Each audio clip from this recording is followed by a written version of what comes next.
दिल्ली विधानसभा चुनाव की बात हो तो महिलाओं की बात तो इस बार चुनाव में वैसे ही बहुत ज़्यादा हो रही है, लेकिन भारतीय जनता पार्टी ने एक नया कल्चर शुरू कर दिया। बच्चों को भी कई सारी योजनाओं के तहत लाभ पहुंचाया जाएगा, ये बातें भारतीय जनता पार्टी की तरफ से कहा गया है।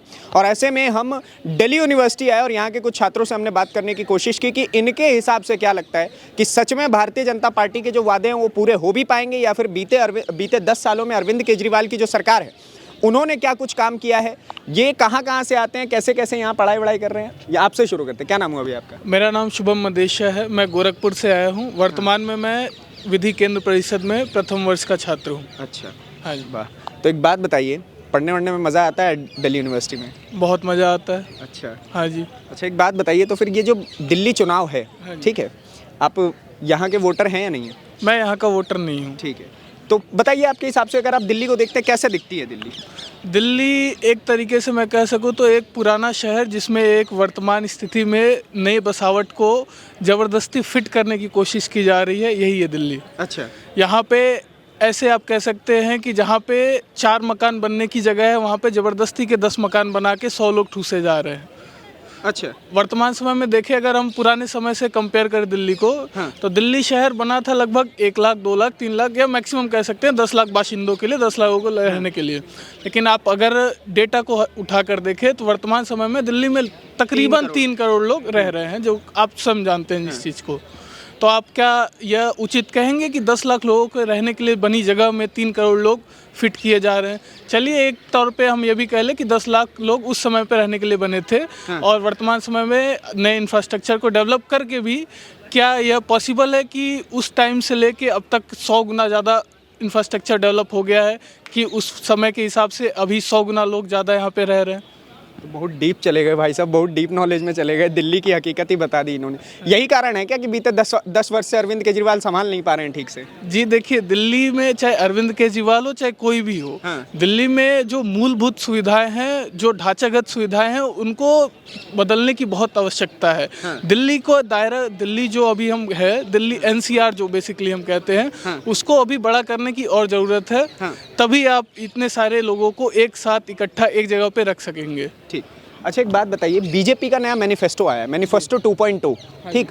तो उस मैनिफेस्टो में ये कहा गया है कि जो बच्चे यहाँ पर गवर्नमेंट एग्जाम्स की तैयारियाँ करते हैं उनको प्रति माह 15,000 रुपये दिया जाएगा, जिससे कि वो तैयारी आराम से कर सकें। और भी बहुत सारी योजनाएं स्टूडेंट्स के लिए लाई गई है। क्या लगता है बीजेपी उसको इम्प्लीमेंट कर पाएगी ग्राउंड पे? जी देखिए, ग्राउंड पे इम्प्लीमेंट करने की बात अगर आती है तो यह चीज़ बहुत ही मुश्किल है, क्योंकि सबसे पहले आपको यह डिसाइड करना पड़ेगा कि आपको सबसे पहले ये चीज़ निश्चित करनी पड़ेगी कि इस चीज़ की ज़रूरत किसको है। लाल फीताशाही इस चीज़ में ना हो, इस चीज़ में भाई भतीजावाद ना हो, यह चीज़ आपको सुनिश्चित करनी पड़ेगी। क्योंकि आमतौर पे इस तरीके के सरकारी स्कीम में हम देखते हैं कि लाल फीताशाही और भाई भतीजावाद के तहत ही यह सारी चीज़ें, सुविधाएं अपने लोगों को पहुंचा दी जाती हैं। अच्छा। आप इस चीज़ को मानते होंगे कहीं ना कहीं। तो सबसे पहले इसमें हमें ये देखना पड़ेगा कि इसकी सबसे ज़्यादा आवश्यकता किसको है, उनको हमें चिन्हित करके उन तक ये सुविधा पहुँचाया जाए। तो यह स्वागत योग्य कदम है। सरकार अगर बीजेपी बनाती है, अगर ऐसा करने में सफल होती है तो ये काफ़ी अच्छा होगा। अच्छा, दिल्ली में रहते हैं आप लोग, पूर्वांचल से हैं क्या? जी, पूर्वांचल से। अरविंद केजरीवाल जी ने पूर्वांचलियों के लिए क्या कहा है, सुना आपने? जी, अभी हमें उसके बारे में ज्ञात कह रहे हैं फर्जी वोटर है पूर्वांचल के लोग। तो जी देखिए, दिल्ली में दिल्ली का है कौन? अरविंद केजरीवाल जी मुझे ये बता दें। है ना? अरविंद केजरीवाल जी बस मुझे इतना बता दें कि दिल्ली में दिल्ली का है कौन। दिल्ली में दिल्ली का तो खैर अभी बहुत कम ही लोग दिखते हैं। तो वही चीज़ है, तो जो यहाँ पे आके बस रहे, जो रह रहे हैं, वही तो दिल्ली के वोटर हुए। अगर अरविंद, उनका कहना है 500 रुपए की टिकट पे आ जाते हैं और 5 लाख रुपए की योजना का लाभ उठा के चले जाते हैं। नहीं, तो ये बहुत ही खेदपूर्ण है। अरविंद केजरीवाल जी ने अगर यह बयान दिया है, जिसकी हालांकि मुझे जानकारी नहीं है, अगर आप ये कह रहे हैं तो ये बहुत ही खेदजनक है, और मैं इसकी कड़ी शब्दों में निंदा करता हूँ। एकदम राजनीतिक भाषा में बात कर रहे हैं, नहीं कि निंदा करता हूँ। क्या नाम हुआ आपका? अनूप। मित्र हैं क्या आप? हाँ, मित्र हैं, क्लासमेट हैं। अच्छा, क्लासमेट हैं। हाँ। क्या लग रहा है दिल्ली का हाल इस बार चुनाव में, क्या देख रहे हैं? बच्चे किस तरफ झुकाव देने वाले हैं? बच्चों का, युवाओं का झुकाव भाजपा की तरफ है। हाँ। क्योंकि जो ये कल 2.0 आया है, ये छात्रों के लिए काफ़ी मददगार साबित होगा। ठीक। जो भी आर्थिक पिछड़े गरीब बच्चे हैं, उनको सम्मान दिलाने का का काम करेगा ये। अच्छा हाँ। अच्छा, जैसे 15,000 रुपये देने की बात कही है, 2 बार छात्र आवेदन शुल्क की प्रतिपूर्ति भी कही है, उसके बाद भीमराव अंबेडकर जी के नाम पे एक योजना चलती है, उसमें जो दलित छात्र हैं उनके लिए 1,000 रुपये प्रति माह। इतना सब कुछ बीजेपी कहाँ से देगी? वैसे तो केजरीवाल जी के ऊपर ये सवाल उठाते रहते हैं। बीजेपी दे देगी। आप और दूसरे भी राज्यों में देखिए, हाँ। वहाँ जितने वादे किए हैं वो वहाँ पे पूरा कर रहे हैं। अच्छा। वैसे सेम यहाँ भी पूरा कर दें। मोदी है तो मुमकिन है। मोदी है तो मुमकिन है। अच्छा, एक बात बताइए, जैसे आप दिल्ली में आसपास में घूमते होंगे तो क्या लगता है, दिल्ली का हाल देख के अभी कैसा लगता है? हाल मस्त है या बेहाल है? नहीं, दिल्ली तो एकदम बेहाल में है। न शुद्ध हवा मिल रही है, न यहाँ शुद्ध पानी मिल रहा है। हाँ। पानी आप आइए गांधी विहार में, वहाँ पानी से स्मेल आता रहता है। अच्छा। और AQI तो आप जान ही रहे होंगे। हाँ। अच्छा, एक बात बताइए, जैसे अभी आप लोग दिल्ली यूनिवर्सिटी में हैं तो आप लोग रहते कहाँ, इसी के आसपास में जो स्टूडेंट इलाके हैं? हाँ, हम थोड़ा दूर रहते हैं GTB पे, अच्छा, GTB नगर के आसपास रहते हैं। क्योंकि यहाँ इतना महंगा रूम का रेंट है कि हम दे नहीं पाएंगे उतना। केजरीवाल साहब ने छात्रों के लिए कुछ किया आपके हिसाब से 10 वर्षों में, जो यहाँ पे आकर के पढ़ने वाले बच्चे हैं? जैसे मैं आसपास में देखता हूँ, भी आपको पता होगा कि कुछ समय पहले 3 बच्चे डूब करके मर भी गए थे। यहाँ मुझे तो कोई काम नहीं दिखता है ना। मनमाने तरीके से मकान मालिक रेंट बढ़ाते रहते हैं। हाँ। कोई इस पे लगाम नहीं है। हाँ। छोटे छोटे कमरों के 8 बाई 10 के कमरों के 10-10 हज़ार से 15-15 हज़ार तक के यहाँ पे किराए हैं। बताइए वो आम छात्र कैसे दे पाएगा? जो पिछड़े वर्ग से आता है, गरीब परिवार से आता है, वो कैसे दे पाएगा इतना ज़्यादा रेंट? नहीं तो वैसे तो ये कहते हैं कि भाई साहब हमने इंफ्रास्ट्रक्चर में बड़ा काम किया है, बच्चों के लिए बड़ा काम किया है, स्कूल कॉलेज और पता नहीं क्या क्या चीज़ें। अब यहाँ तो मुझे तो कुछ नहीं दिखता है। जो भी बच्चे सरकारी स्कूल में अभी भी नहीं अच्छे से पढ़ने जाते हैं, प्राइवेट में ही पढ़ रहे हैं। अच्छा। आपको सरकारी स्कूल के ना बारे में मैं एक चीज़ बताना चाहूँगा। हाँ। एक एरिया में एक जगह पे एक सरकारी स्कूल अरविंद केजरीवाल जी ने बनवा दिया। ठीक। वहाँ पे 3 शिफ्ट में क्लासेस चल रही हैं। हाँ। आप समझिए, ठीक, कैसे कैसे थोड़ा समझाइए। सुबह अलग बच्चे आ रहे हैं, ठीक। दोपहर के शिफ्ट में अलग बच्चे आ रहे हैं, शाम के शिफ्ट में अलग बच्चे आ रहे हैं। मतलब एक स्कूल को वो 3 स्कूल गिना रहे हैं। हाँ। वो कह रहे हैं कि हमने 3 स्कूल बना दिए। हाँ। तो ये बहुत गलत है हाँ। कि आप एक ही तभी जगह अपना डेटा पूरा कर रहे हैं क्या कि इतने स्कूल बनवा दिया? जी बिल्कुल, यहाँ पे कोरम पूर्ति, डेटा पूर्ति हो रही है कि एक स्कूल की जगह पे 3 स्कूल। और बेकायदा ये न्यूज़पेपर में आर्टिकल निकला हुआ था पिछले लोकसभा चुनाव के दौरान 2024 में कि एक स्कूल को 3 स्कूल गिनाया जा रहा है, 3 शिफ्ट में क्लासेस चला के। एक स्कूल को 3 स्कूल गिनवा दिए। भाई साहब बताइए, क्या क्या माहौल लग रहा है दिल्ली चुनाव का? क्या नाम है आपका? जी, अगर दिल्ली चुनाव की बात करें तो नहीं, पहले अपना नाम तो बता दीजिए। जी, मेरा नाम अभिषेक सिंह पालीवाल है। कहाँ से हैं आप लोग? मुल्तान गोरखपुर उत्तर प्रदेश से हैं। अच्छा, यहाँ कहाँ रहते हैं? यहाँ हम निरंकारी कॉलोनी में इस समय रहते हैं। निरंकारी कॉलोनी में। कितने साल से रह रहे हैं दिल्ली? जी, अभी हम पिछले 1.5 साल से दिल्ली में रहते 1.5 साल से। दिल्ली निरंकारी वगैरह की तरफ जाते कैसी दिखती है दिल्ली? हैं। जैसा आप गाँव में सुनते होंगे कि इतनी खूबसूरत है, ऐसा है, दिल्ली में राजा महाराजा रहते हैं, वो सब सुनने को मिलता था, वैसा है? देखिए, अगर कुछ प्रमुख जगहों को छोड़ दे तो हम बाकी जगहों पे देखेंगे तो राजा महाराजा तो नहीं, लेकिन निचला और तबका वर्ग आपको ज़्यादा देखने को मिलेगा, जिसको हम मजदूर वर्ग भी कहते हैं। ठीक। और यहाँ पे अगर दिल्ली की बात करें चुनाव में, तो यहाँ सबसे पहले दिल्ली चुनाव की बात आती है तो देश के विभिन्न जगहों पे, जैसे हमारे क्षेत्र में होगा गोरखपुर साइड, तो लोगों को आता है कि अब की फ्री क्या मिल रहा है। अच्छा, तो ये सोच करके लोग आते ये हैं। सोच करके लोग बात करते हैं। अगर दिल्ली की बात आती है चुनाव की तो लोग पूछते हैं कि फ्री क्या मिल रहा है आपकी। जैसे यहाँ पे एक चुनाव का बना दिया गया है कि हम ये फ्री देंगे, वो फ्री देंगे। हाँ। देखिए, ये चीज़ें हम लोग को दूर करना चाहिए। हाँ। मुख्य चीज़ जो है हम लोग को शिक्षा, रोजगार, स्वास्थ्य, इस सब पे हमको प्रमुख मुद्दा बनाना चाहिए। ठीक। जो ये फ्री की आप बिजली दे रहे हैं, फ्री का ये दे रहे हैं, आप दीजिए, जो उसका कैपेबल है उसको दीजिए। हाँ। आप एलिट क्लास को दे रहे हैं 10 रुपये का दिल्ली का टिकट है, मान लीजिए एक मिनिमम हाँ। 10 रुपये का टिकट है। बस का किराया। अगर मान लीजिए वही हम सिर्फ BPL परिवार को के लिए कहते हैं कि अगर BPL परिवार है, बिलो पॉवर्टी लाइन का है, तो उसको हम सिर्फ फ्री देंगे। तो ये ऐसा इम्प्लीमेंट करिए। आप शिक्षा की बात करते नहीं है, रोजगार की बात करते नहीं, सिर्फ आप ये कहते हैं फ्री दे देंगे।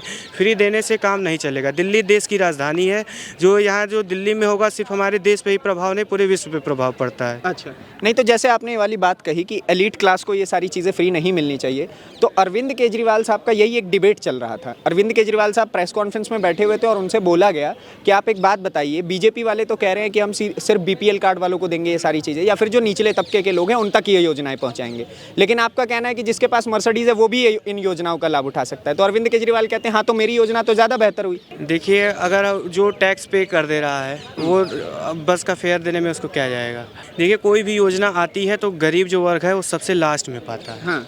अगर हम सिर्फ गरीब वर्ग के लिए एक योजना बनाएं हाँ। तो इसमें गरीबों को ज़्यादा फायदा होगा। आप बात करते हैं, वो जो टैक्स पे कर रहा है, देश में टैक्स पे कर रहा है, लाखों करोड़ रुपए उसकी सैलरी है, उसके लिए आप फ्री करके आप उसको बोल रहे हैं उसको फ्री दे रहे हैं, ये अच्छी बात नहीं है। अच्छी बात नहीं ये है। छात्रों के लिए केजरीवाल साहब ने कुछ काम किया? जी, छात्रों के लिए हम लोग की डिमांड थी कि मेट्रो कंसेशन पास दिया जाए, बसों का किराया माफ़ किया जाए, तो ये उन्होंने अभी इस बार उन्होंने वादा किया है, देखिए वादे को निभा पाते हैं कि नहीं।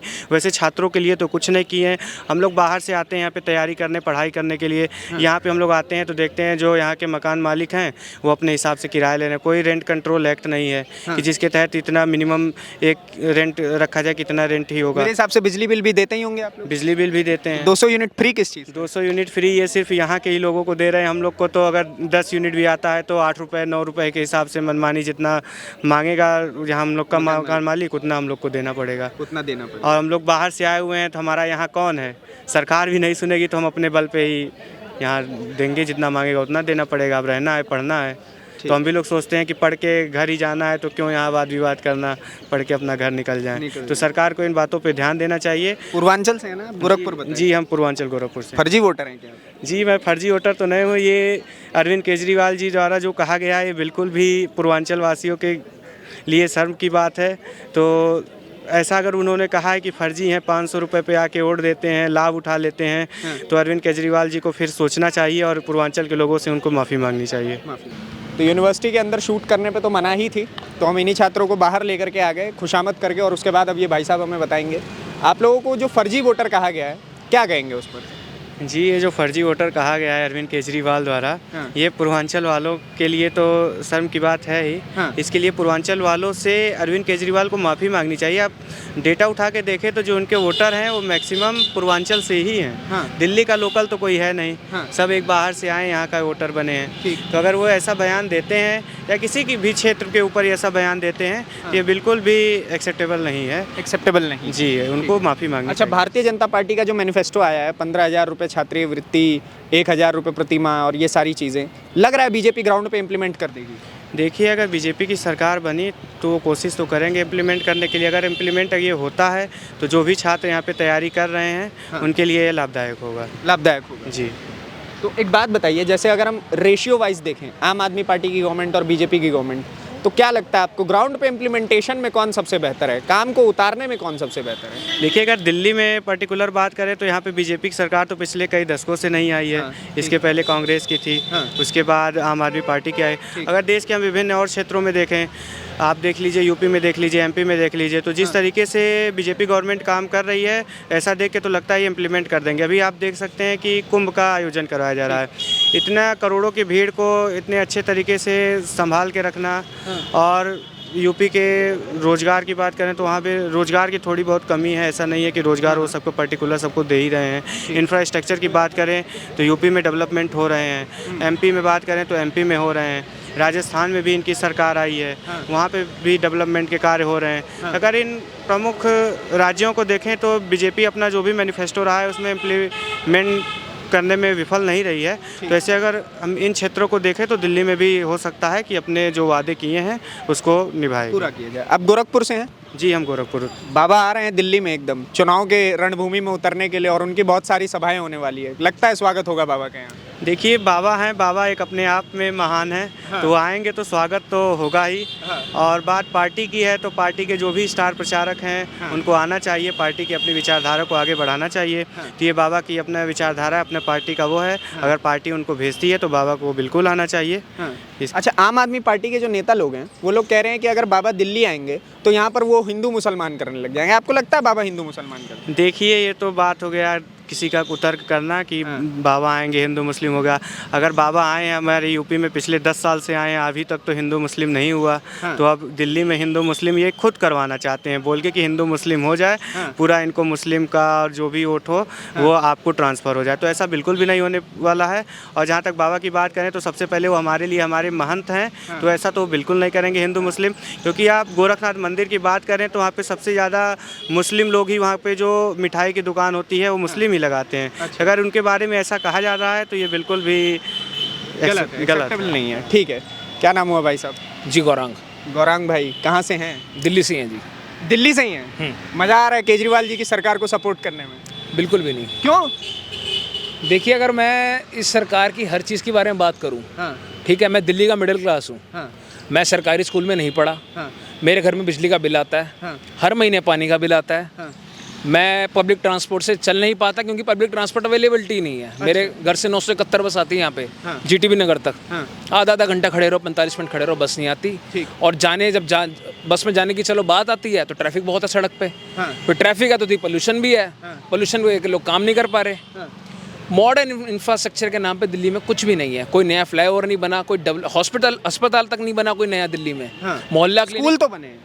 स्कूल कहाँ बने हैं? नहीं, उनका तो कहना है कि हमने सैकड़ों के हिसाब से स्कूल बना दिए पूरे दिल्ली में। कहाँ बनाए? हमारे इलाके में तो एक भी स्कूल नहीं बना। अच्छा आप स्कूल छोड़िए, इन्होंने एक स्पेशल स्कूल बनाया कोई 9 से लेके 12 तक, ठीक। वहाँ उसका एंट्रेंस टेस्ट होता है। हाँ वो तो फिर आप क्रीम क्लास के बच्चे को उठा लिया ना आपने, जो बेचारा गरीब का बच्चा है वो तो आज भी सरकारी स्कूल में ही पढ़ रहा है। और सरकारी स्कूल की बात है, 9वीं और 11वीं में मास फेल कर देते हैं बच्चों को, ये बड़े लेवल पर।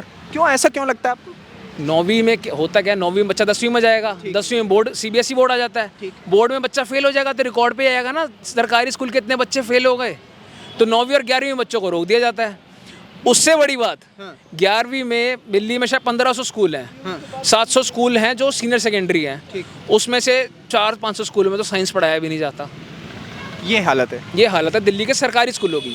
कॉलेज, आप कॉलेज स्टूडेंट हैं, कॉलेज के बारे में बताइए, कुछ कॉलेज के लिए किया गया है? मैं अभी फिलहाल दिल्ली विश्वविद्यालय का स्टूडेंट हूँ, सेंट्रल यूनिवर्सिटी। मैं पहले गुरु गोविंद सिंह इंद्रप्रस्थ यूनिवर्सिटी का स्टूडेंट था, अच्छा। जो दिल्ली सरकार के अधीन आती है, स्टेट गवर्नमेंट के। स्टेट गवर्नमेंट के। दिल्ली सरकार आईपी यूनिवर्सिटी खुद अपने 30 ईयर्स स्ट्रेटेजिक प्लान में कहती है कि दिल्ली सरकार से 1 रुपये का फंड नहीं मिलता, 1 रुपये का फंड नहीं मिलता दिल्ली सरकार से। It is a autonomous university, autonomous state university है, हाँ। ठीक है। ठीक। अभी इसका ईस्ट कैंपस बना है, हाँ। उसका भी उद्घाटन स्मृति ईरानी जी 2014 में करके गई थी, जब यहाँ पे प्रेसिडेंट रूल लगा हुआ था।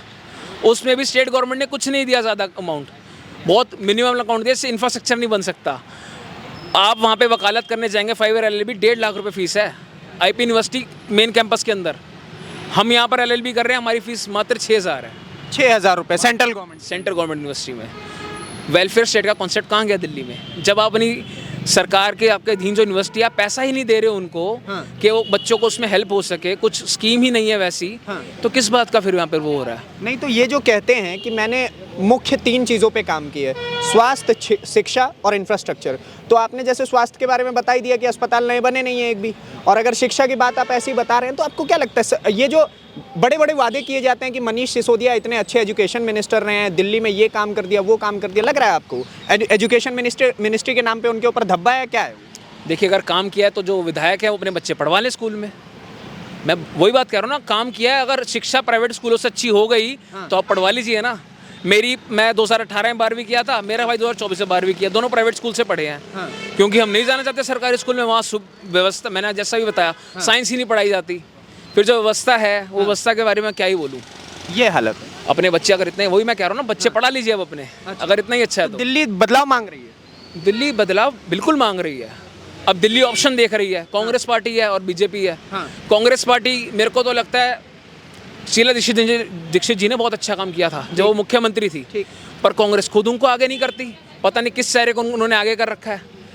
कांग्रेस खुद ग्राउंड पर जब मेहनत ही नहीं करेगी, जब आपके कोई कार्यकर्ता ही नहीं बचेगा, जब आपने सब कुछ ही कॉम्प्रोमाइज़ कर दिया आम आदमी पार्टी को पावर देने में, तो ऑप्शन तो बीजेपी बचता है। अब अगर मैं सेंट्रल गवर्नमेंट की बात करूँ, मैं खुद सेंट्रल यूनिवर्सिटी में पढ़ रहा हूँ, मेरी 6000 फीस है, मैं EWS कैटेगरी में आता हूँ, तो मेरे को 50% रिम्बर्स भी हो जाता है डिग्री स्टूडेंट्स वेलफेयर से।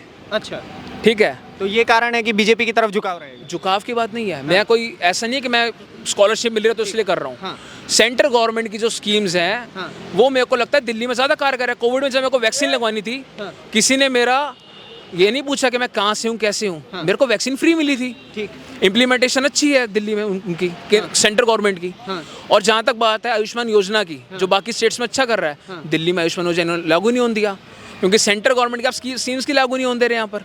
अच्छा, एक चीज़ और मैं जानना चाह रहा हूँ, जैसे आपने ये सारी चीज़ें बताई, भारतीय जनता पार्टी का मैनिफेस्टो 2.0 आया, संकल्प पत्र जो था वो कल उनका दूसरा लॉन्च हुआ, और उसमें उन्होंने नीचे लिख रखा है कि जो बच्चे सरकारी एग्जाम्स की तैयारी कर रहे होंगे दिल्ली में, उनको 15,000 रुपये प्रति माह मिलने वाला है, और जो बच्चे मतलब दलित छात्र हैं उनको 1000 रुपये प्रति माह मतलब उनको अलग से दिया जाएगा, ताकि वो अपने पढ़ाई को अच्छे तरीके से कर पाएं। लगता है इम्प्लीमेंट होगा ग्राउंड पे? देखिए, मैं इस मूव का वेलकम करता हूँ, कि मैं वेलकम इसलिए करता हूँ, मैं 2022-23 मैंने UPSC का एग्ज़ाम दिया है खुद, सिविल सर्विसेज का। ठीक, 23 में मेरे को ये प्रिपरेशन छोड़नी पड़ी। कारण ये था कि फाइनेंशियल क्रंच बहुत ज़्यादा हो रहा था, घर वालों पे बोझ बन रहा था। मैं एक तरह से मैं यही कहना चाहूँगा कि अगर मेरी 25-26 साल उम्र हो जाए और कोई फाइनेंशियल सपोर्ट ना हो तो बहुत दिक्कत आती है। माँ बाप का काम एक लिमिट तक शिक्षा देना होता है। और दिल्ली जैसा क्षेत्र है, यहाँ पर बच्चे सिविल सर्विस की प्रिपरेशन उतनी नहीं करते, पर जो करना चाहते हैं वो शायद इसलिए मना हो जाते हैं क्योंकि यहाँ पर व्यक्ति कमाता ही अपने खर्चे पूरे करने के लिए है। दिल्ली की लाइफ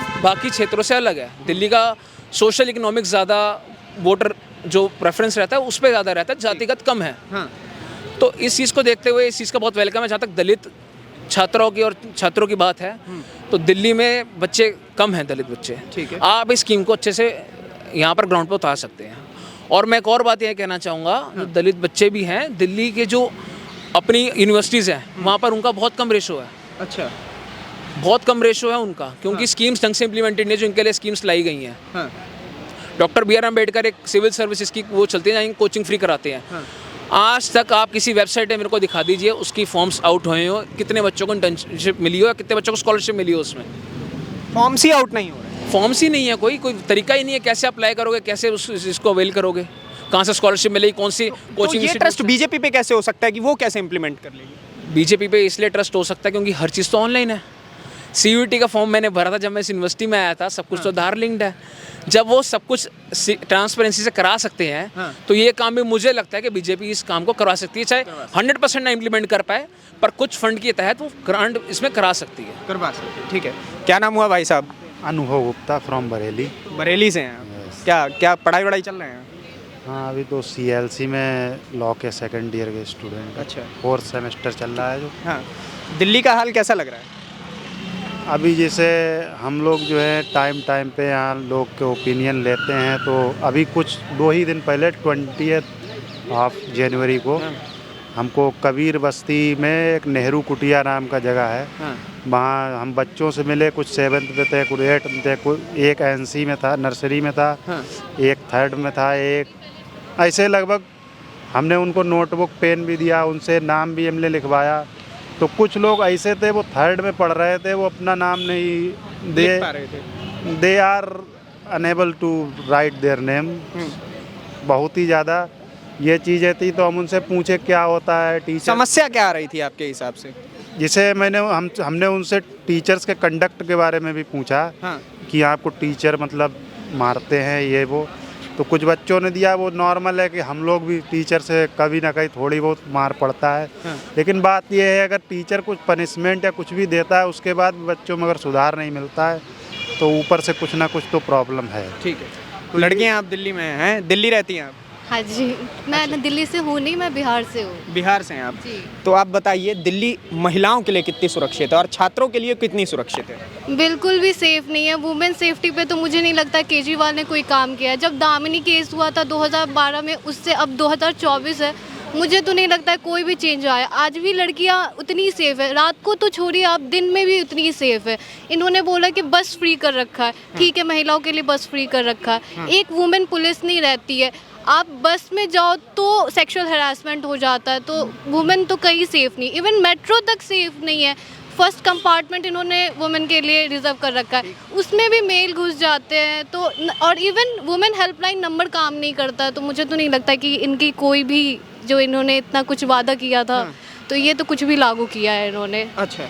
और एज अ स्टूडेंट आप कैसे देखते हैं इस वक्त जो ये सारी चीज़ें चल रही हैं, अलग अलग योजनाएं लाने की बात चल रही हैं? तो भारतीय जनता पार्टी अपनी एक योजना लाई है कि 15,000 रुपये प्रति माह उन बच्चों को जो यहाँ पर सरकारी एग्जाम्स की तैयारी कर रहे होंगे, 1,000 रुपये डॉक्टर बी आर अम्बेडकर की एक योजना है उसी के तहत मिलेगा। और भी बहुत सारी, जैसे UG से लेकर के PG तक जितने भी बच्चे होंगे उन सब के लिए मुफ्त शिक्षा की बात चल रही है। कैसा लग रहा है आपको ये सब?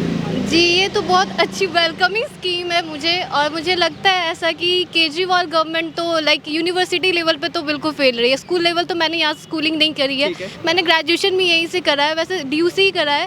तो मुझे तो लगता है central university is much better than state university. NLU Delhi की हाल है, वो भी कहती है वो स्टेट यूनिवर्सिटी है कि स्टेट, बट उनको भी कोई फंड नहीं देती है स्टेट। अगर आप DU की बात करो, सेंट्रल यूनिवर्सिटी है, मुझे लगता है कि सेंट्रल गवर्नमेंट ने ज़्यादा अच्छा फंड दिया हुआ है दिल्ली में। जी बिल्कुल। अच्छा, स्टेट गवर्नमेंट की तरफ से मैं चाहता हूँ आप बच्चे क्या मांग रखते हैं, मैं ये भी जानना चाहता हूँ, क्योंकि अगर चुनाव का वक्त है और जब हम सबके मांगों की बात कर रहे हैं तो मेरे हिसाब से बच्चों की भी मांग ज़रूरी है कि भाई वो क्या चाहते हैं दिल्ली में। जी बिल्कुल, सबसे पहले तो रेंट का सबसे ज़्यादा प्रॉब्लम है। अगर आप एक फ्लैट लेने जाओ, 24,000 का फ्लैट है, उसके बाद आप उस पर ब्रोकरेज चार्ज भी दो, तो ये मीडिएटर बीच में आ जाते हैं। कोई रेगुलेशन नहीं है यहाँ पर कि आप डायरेक्ट कांटेक्ट करें। एक तो मनमानी है लैंड ओनर की, तो वो जितनी मर्जी रेंट मांग ले। इलेक्ट्रिसिटी, वो कहने को तो 200 फ्री है, हमें तो नहीं मिलता। हमें तो कॉमर्शियल बेसिस पे ही सारी जितनी 8 रुपए 9 रुपए उतने पे देने पड़ते हैं। और तो हमारे लिए तो रेंट भी दो, उसके बाद फिर इलेक्ट्रिसिटी बिल भी दो, कभी कभी तो वाटर चार्जेस भी मांग लेते हैं। तो ये तो रेंट रेगुलेशन कुछ है ही नहीं यहाँ पर। तो ये तो सबसे बड़ा प्रॉब्लम हमारे लिए। इवन अगर इंफ्रास्ट्रक्चर की बात करें, नॉर्थ कैंपस में जुलाई अगस्त के टाइम में पूरी पानियाँ भर गई थी, इतनी कमर कमर तक। तो मुझे तो लगता है यहाँ पर भी ड्रेनेज सिस्टम भी नहीं है। इन्होंने रोड को तालाब बना रखा है और नदी को नाला बना रखा है। तो रोड को तालाब बना रखा है और नदी को नाला बना रखा है, क्या मांग होगी राज्य सरकार से? तो जैसे हम आपको बताए हैं, जैसे लोगों से बात करते हैं, सबसे अच्छा ओपिनियन ग्राउंड से ही आता है। तो जैसे बात की है जो लोकल लोग हैं, तो उनका सबसे बड़ा प्रॉब्लम ये था, कहता हम 300 रुपये वाटर के लिए जो चार्जेस जाता है हम देने को तैयार हैं, लेकिन हमको कम से कम क्लीन वाटर तो मिले। ठीक है, अब हमारे पास क्लीन वाटर नहीं है, उसमें मतलब कोका कोला कलर निकल रहा है। तो क्या फिर होगा? तो ये सबसे बड़ा, क्योंकि दिल्ली जो है नेशनल कैपिटल है, क्योंकि ये जो है इंफ्रास्ट्रक्चर के लिए जानी चाहिए। ठीक है, और जो इंफ्रास्ट्रक्चर है जब तक वो ही नहीं होगा तो कैसा नेशनल कैपिटल और कैसा नेशनल कैपिटल? आप बताइए भाई साहब, क्या मांग है राज्य सरकार से? कोई भी पार्टी आए, मांग क्या होगी? देखिए, कोई भी पार्टी आए, जो वर्तमान में सरकार है, केजरीवाल जो भाषण दे रहे हैं उसके हिसाब से अगर हम मांग रखें तो कल को ये भी कह सकते हैं कि आप तो हमारे यहाँ के हैं भी नहीं। लेकिन इससे हट के हम बोलते हैं, अगर हमारी मांग ये है कि जो भी छात्र यहाँ से बाहर से आता है तैयारी करने के लिए, उसके लिए सबसे पहले रेंट कंट्रोल एक्ट बनाया जाए। ठीक है, कि छात्र आता है यहाँ पे हज़ारों रुपए अपने यहाँ पे रेंट देता है, उसको एक कमरा ढूंढने के लिए सबसे पहले उस कमरे का आधा जितना रेंट होगा वो एक ब्रोकर को देना पड़ेगा। ठीक है, तो ये जो ब्रोकर होते हैं वो अनरजिस्टर्ड रहते हैं, कोई भी दुकान वाला ब्रोकर बन जाता है। और फिर हम कमरा पैसे भी देते हैं, कमरा भी लेते हैं, फिर उसका धौस भी सुनना पड़ता है कि ऐसा नहीं लोगे तो ऐसा नहीं लोगे, रह नहीं पाओगे, ये नहीं कर पाओगे। तो सबसे पहले एक एक्ट बनाना चाहिए, जो भी छात्र यहाँ आ रहे हैं उनको यहाँ पे रहने के लिए एक चीप रेंट, जो छात्र अफोर्ड कर सके उतना रेंट रखना चाहिए, मिनिमम रेंट रखना चाहिए। कि छात्र आए उनको रूम खोजने में दिक्कत ना हो सके। और फिर उसके बाद यहाँ पे जो है कि ट्रांसपोर्ट की बात करें तो स्टूडेंट के लिए अलग से कुछ बसेस चलानी चाहिए, जो कि उसको अगर हम ये भी नहीं कह सकते हैं कि फ्री आप कर दीजिए, आप एक उसके लिए जितना मिनिमम चार्ज हो वो भी आप चार्ज के लिए, लेकिन स्टूडेंट के लिए स्पेशल चलाइए। दिल्ली इतनी भीड़ भाड़ वाली जगह है, हमारा सुबह 8 बजे पेपर रहता है, किसी का 6 बजे से पेपर रहता है। वो उसके पास बाहर से आया हुआ है, कम पैसे लगने के लिए वो यहाँ से दूर से तो बुराड़ी जैसे क्षेत्रों में जाके पैसे बचाने के लिए रह रहा है, सुबह उसका पेपर है। तो अगर स्टूडेंट के लिए स्पेशल बसेस चलेंगी तो स्टूडेंट अपने टाइम से चलाएगा। दिल्ली में इतना भीड़ है, आप देख सकते हैं कि एक तो टाइम से बस नहीं आती है, एक बस आएगी उसके 15 से 20 मिनट बाद दूसरी आएगी, और बस में जितना कैपेसिटी रहता है उसका 3 गुना लोग भरते हैं। आप किसी भी बस का आप देख सकते हैं कि उसमें मतलब डीटीसी का भी हाल ही बेहाल ही डीटीसी का हाल तो एकदम बेहाल चल रहा है। बेहाल भी एक शब्द होता है, उससे भी ऊपर कोई शब्द होता है तो वो यहाँ डीटीसी के लिए है। अच्छा, आप बताइए क्या मांग रहेगी सरकार? देखिए, मैं सिर्फ इतना कहूँगा, घर में माँ बाप बच्चों को पढ़ाते हैं ताकि बच्चा आगे कमाए, उन पे बोझ ना बने। पूरी ज़िंदगी माँ बाप बच्चे को नहीं खिला सकते।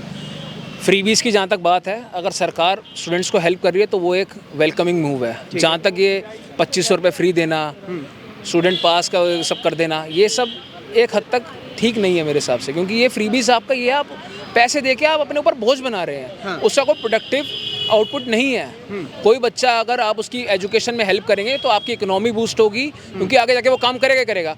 कल को ऑफिसर बनेगा तो आपके और अच्छी चीज़ें होंगी। तो मैं यही कहना चाहूँगा, अगर आपको फ्री कोई चीज़ देनी है तो आप सही जगह पे लगाइए। इसका कुछ आउटपुट है, चाहे वो मार्केट डेवलपमेंट हो, चाहे वो स्टूडेंट्स के लिए हो, चाहे वो आपके दिल्ली स्टेट रन यूनिवर्सिटीज़ और DU के 12 कॉलेज को पैसा देना हो। ओके, ठीक है। चलिए आप बताइए भाई साहब, क्या मांग रहेगी? अंतिम सवाल बताइए। मांग यही रहेगी कि दिल्ली में साफ़ हवा की व्यवस्था कर दी जाए, साफ़ पानी की व्यवस्था की जाए, फ्री का पानी चाहे फ्री की बिजली देने से पहले इन दोनों की व्यवस्था कर दी जाए। चलिए, बहुत बहुत धन्यवाद हमारे साथ बातचीत करने के लिए। तो आपने देखा ये जो यूनिवर्सिटी के छात्र थे, यहाँ पे जो पढ़ने वाले छात्र हैं, उनकी क्या मांग है इस वक्त की स्टेट गवर्नमेंट से, और जो आने वाली स्टेट गवर्नमेंट होगी उसको लेकर के क्या उम्मीदें रखते हैं यहाँ के छात्र, वो भी आपने सुना। बाकी आप किसी की क्या राय हमें कमेंट बॉक्स में ज़रूर बताइए। अगली वीडियो में आपसे फिर से मुलाकात होगी, तब तक के लिए दीजिए इजाज़त। धन्यवाद, नमस्कार, जय हिंद।